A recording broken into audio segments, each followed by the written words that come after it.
we're going to import some fonts to be able to work with some text within Vizrt.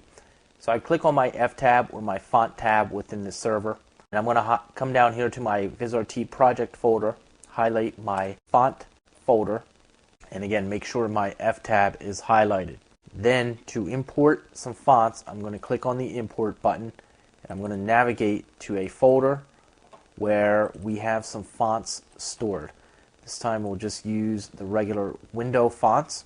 So I'll navigate to Windows, the fonts folder, and again our drop down here has to be set to fonts. And once we change that, we're going to get a list on the right hand side here of all of our fonts.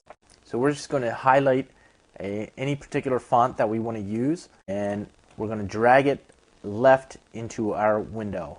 Here I'm bringing in the Arial font, and when we do that, you can see that it actually created a series of blurred fonts and outlined fonts as well.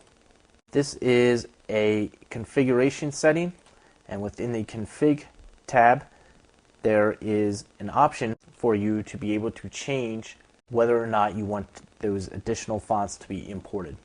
So within the config tab, we click our font options, and here where it says font import, it gives us the choice to turn off our outline 3, outline 2, outline 1, blur 4, blur 3, blur 2, and blur 1.